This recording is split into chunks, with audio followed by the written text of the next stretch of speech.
കൊണ്ടോട്ടിയിൽ tempo ട്രാവലറും tipper ലോറിയും കൂട്ടിയിടിച്ചുണ്ടായ അപകടത്തിൽ 2 മരണം. പാലക്കാട് വടവന്നൂർ സ്വദേശി രാജേഷ്, മൂൾക്കശം കുന്ന് വായനശാല സ്വദേശി രമണി എന്നിവരാണ് മരിച്ചത്. പരിക്കേറ്റവരിൽ 5 പേരുടെ നില ഗുരുതരമാണ്.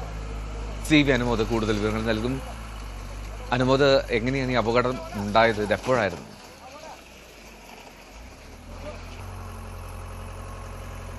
എൽദോ, ഇന്നലെ രാത്രി 1:30യോടെയാണ് ഈ ഒരു അപകടം സംഭവിച്ചത്. ആ സമയത്ത് മഴ ഉണ്ടായിരുന്നില്ല എന്നാണ് അറിയാനാകുന്നത്. എന്താണ് അപകടത്തിലേക്ക് വഴിവെച്ചത് എന്നത് കുറെ കൂടി വിശദമായ പരിശോധനയ്ക്ക് ശേഷമേ വ്യക്തമാവുകയുള്ളൂ. ഡ്രൈവർമാർ ആരെങ്കിലും ഉറങ്ങിയതാണോ, എന്താണ് നിയന്ത്രണം തെറ്റിയതാണോ എന്നുള്ളത് അറിയേണ്ടത്. നമുക്ക് ഈ വാഹനങ്ങൾക്കേറ്റ നാശം അല്ലെങ്കിൽ അതിന്റെ ഒരു പരിക്ക് കാണുമ്പോൾ ഇടിച്ചു കയറിയതുപോലെ ആണ് ടെമ്പോ ട്രാവലറിന്റെ അവസ്ഥ. ടെമ്പോ ട്രാവലറിന്റെ വലതുവശം ഡ്രൈവറുടെ ഭാഗം മുതൽ പകുതി വരെ ഏതാണ്ട് പൂർണ്ണമായും തകർന്ന അവസ്ഥയിൽ തന്നെയാണുള്ളത്. ഡ്രൈവറുടെ മരണം സ്ഥിരീകരിച്ചിട്ടുണ്ട്. ഒപ്പം മറ്റൊരു സ്ത്രീയുടെയും മരണം സ്ഥിരീകരിച്ചിട്ടുണ്ട്. മറ്റുള്ളവരുടെ പരിക്ക്, 3 പേരുടെ പരിക്ക് അതീവ ഗുരുതരമാണെന്നാണ് അറിയാനാകുന്നത്. ഒരുപക്ഷെ വലതുഭാഗത്ത് ഇരുന്നവരാകാം ഈ ഒരു അപകടത്തിൽ. അനുമോദ്, ഒരു നിമിഷം. ഇപ്പോൾ കോഴിക്കോട് ആ അപകടത്തിൽപ്പെട്ടവരുടെ ബന്ധുക്കൾ പ്രതികരിക്കുന്നു. നമുക്ക് അതിലേക്ക് പോയ ശേഷം വരാം. പേടിക്കില്ല. പിന്നെ തേന്ന് വന്ന് അടിച്ചിട്ട് ഈ സാധനം മുഴുവൻ അങ്ങനെ തലയിലൊക്കെ വീഴുമ്പോൾ പിന്നെ പേടിച്ചിട്ട് വണ്ടി മറിഞ്ഞതല്ല, തിരിച്ചിട്ട് ആ സാധനങ്ങൾ മേലെ പോകണം. ഡ്രൈവറിന്റെ മേലെ വീണ്. ഡ്രൈവറിനെയും കാണാനില്ല, ഞങ്ങളുടെ കൂടെയുള്ള ഒരു പെൺകുട്ടിനെയും കാണാനില്ല. മഴയും ഇട്ടിട്ട് ഓടാൻ തരവുണ്ട്. ഒക്കെ കൂടി ഒരേ കുട്ടികളുണ്ടായിരുന്നു.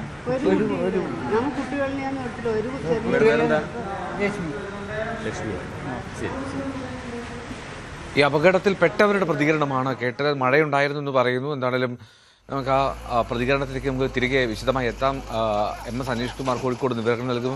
അനുമോദ്, എന്നാലും ആ അപകടം നടന്ന സമയത്ത് രക്ഷാപ്രവർത്തന സാഹചര്യമൊക്കെ എങ്ങനെയായിരുന്നു? ആളുകൾ പെട്ടെന്ന് തന്നെ കുടുങ്ങിയവരെയൊക്കെ പുറത്തേക്ക് എത്തിക്കാൻ സാധിച്ചോ വളരെ പെട്ടെന്ന്?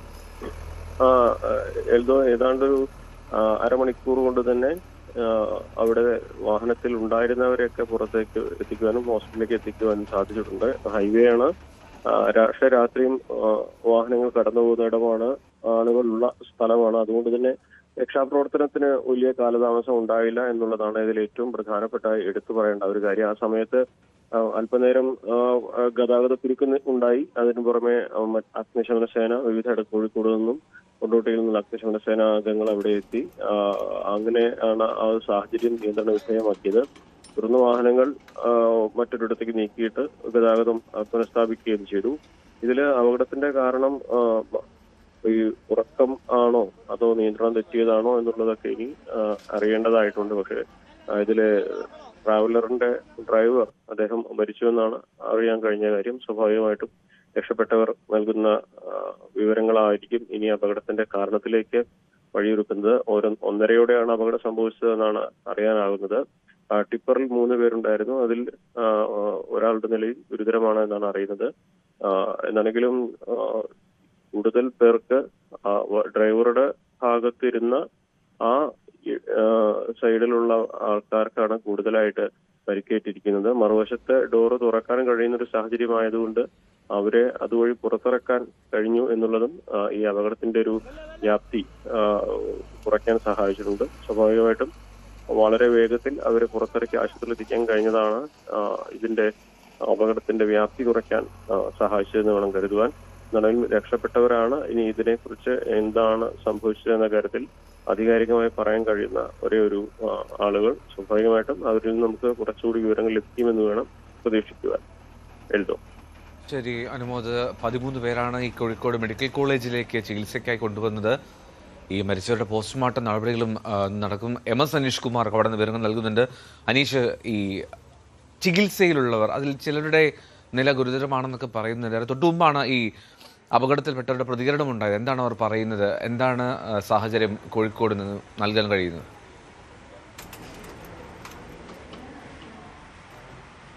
എൽദോ, ഇന്നലെ അപകടമുണ്ടായ പുലർച്ചെ തന്നെ ഈ പരിക്കേറ്റവരെ കോഴിക്കോട് മെഡിക്കൽ കോളേജ് ആശുപത്രിയിലേക്കാണ് നേരിട്ട് കൊണ്ടുവന്നത്. ഇതിൽ പാലക്കാട് വടവന്നൂർ സ്വദേശിയായ ട്രാവലിൻ്റെ ഡ്രൈവർ കൂടിയായ രാജേഷ് എന്നയാൾ മരിക്കുകയും കൊല്ലങ്കോട് സ്വദേശിനി രമണി മരിക്കുകയും ചെയ്തു. അങ്ങനെ 2 പേരാണ് അപകടത്തിൽ മരിച്ചത്. ആദ്യഘട്ടത്തിൽ 13 പേരെ കോഴിക്കോട് മെഡിക്കൽ കോളേജ് ആശുപത്രിയിലേക്ക് കൊണ്ടുവന്നു. പിന്നീട് ഒരു 8 പേരെ കൂടി കൊണ്ടുവന്നു. ഇപ്പോൾ ആകെ 21 പേർ കോഴിക്കോട് മെഡിക്കൽ കോളേജ് ആശുപത്രിയിൽ ചികിത്സയിലുണ്ട് എന്നാണ് ആശുപത്രിയിൽ നിന്നും നൽകുന്ന വിവരം. ഇതിൽ ഒരാളുടെ കൂടെ നില അതീവ ഗുരുതരമാണ്. മറ്റ് ആളുകൾക്ക് അതീവ ഗുരുതരമായ അവസ്ഥയിലല്ല.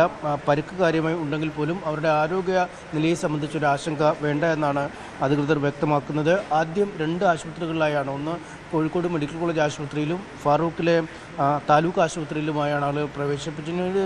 അവിടെ നിന്നും ആ ആളുകളെ കൂടി കോഴിക്കോട് മെഡിക്കൽ കോളേജ് ആശുപത്രിയിലേക്ക് എത്തിയിരിക്കുകയായിരുന്നു. ഇതിൽ 2-3 പേർ പുറത്തുള്ള ചില സ്വകാര്യ ആശുപത്രികളിൽ കൂടി ചികിത്സയിലുണ്ട് എന്നാണ് നമുക്ക് മനസ്സിലാക്കാൻ കഴിയുന്നത്. പുലർച്ചെ 1:30 കൂടിയാണ് അപകടം നടന്നത്. ട്രാവലറും ലോറിയും നേർക്ക് നേർ കൂട്ടിയിടിക്കുന്ന ഒരു സാഹചര്യം ഉണ്ടായിരുന്നു. പാലക്കാട് നിന്ന് കൊട്ടിയൂരിലേക്ക് തീർത്ഥാടന യാത്ര പുറപ്പെട്ട സംഘത്തിൻ്റെ വാഹനമാണ് അപകടത്തിൽപ്പെട്ടത്.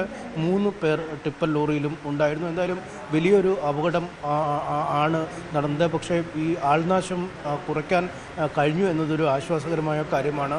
അപകടത്തിൻ്റെ ദൃശ്യങ്ങളിൽ തന്നെ ടിപ്പർ ലോറിയുടെയും ഈ ട്രാവലറിൻ്റെയും കിടപ്പ് കാണുമ്പോൾ തന്നെ നമുക്ക് മനസ്സിലാവും അപകടത്തിൻ്റെ ഒരു വ്യാപ്തി എത്രമാത്രം ഉണ്ടായിരുന്നു എന്ന്. പക്ഷേ സമയോചിതമായ രക്ഷാപ്രവർത്തനം നടക്കുകയും ആളുകളെ കൃത്യസമയത്ത് ആശുപത്രിയിൽ എത്തിക്കാൻ കഴിയുകയും ഒക്കെ ചെയ്തുകൊണ്ട് തന്നെ ഈ അപകടത്തിൻ്റെ ഒരു ആൾനാശത്തിൻ്റെ തോത് വലിയ തോതിൽ കുറയ്ക്കാൻ കഴിഞ്ഞിട്ടുണ്ട്. എൽദോ, ഈ പ്രതികരിച്ച ആ അപകടത്തിൽപ്പെട്ടവർ പറഞ്ഞത് എന്താണ്? എങ്ങനെ അപകടമുണ്ടായി, എന്തുകൊണ്ടാണ് എന്നാണ് അവർ പറഞ്ഞത്? ഇനി മഴയത്തെ രക്ഷാപ്രവർത്തനത്തെ പറ്റിയൊക്കെ അവരെന്താണ് പറഞ്ഞത് അനീഷ്?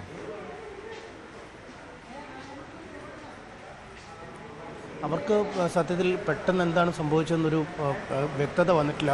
വളരെ പെട്ടെന്ന് ഒരു വാഹനം വന്ന് തങ്ങളുടെ വാഹനവുമായി കൂട്ടിയിടിക്കുകയായിരുന്നു എന്നാണ് അവർ പറയുന്നത്. ഇതേ തുടർന്ന് വാഹനത്തിൻ്റെ മുൻഭാഗവും മുകൾ ഭാഗവുമൊക്കെ പൊളിഞ്ഞ് തങ്ങളുടെ മേലയിലേക്ക് വീഴുകയായിരുന്നു എന്നാണ് അവർ പറയുന്നത്.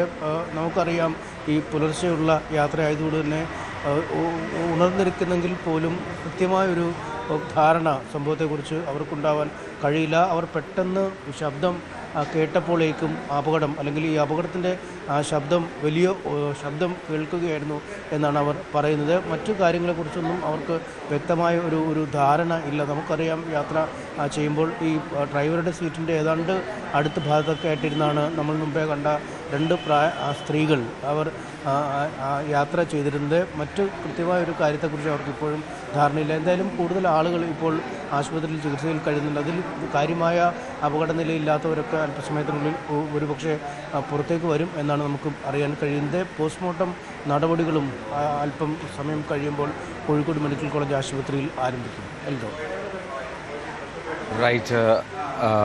വലിയൊരു അപകടം. എന്തായാലും തീർത്ഥാടനത്തിൽ പോയ സംഘമാണ് ഇങ്ങനൊരു അപകടത്തിൽപ്പെട്ടത്. ലോറിയിൽ, മിനി ടിപ്പർ ലോറിയിൽ കൂട്ടിയിടിച്ചു ആ ടെമ്പോ ട്രാവലർ. 5 പേരുടെ നില ഗുരുതരമാണ് എന്നാണ് ലഭ്യമാകുന്നത്. എന്നാലും പോസ്റ്റ്മോർട്ടം നടപടികൾ ഇന്ന് തന്നെ ആരംഭിക്കും, അല്പസമയത്തിനകം എന്ന് പ്രതീക്ഷിക്കാം. കോഴിക്കോട് മെഡിക്കൽ കോളേജിൽ നിന്നാണ് MS അനീഷ് കുമാർ ചേർന്നത്.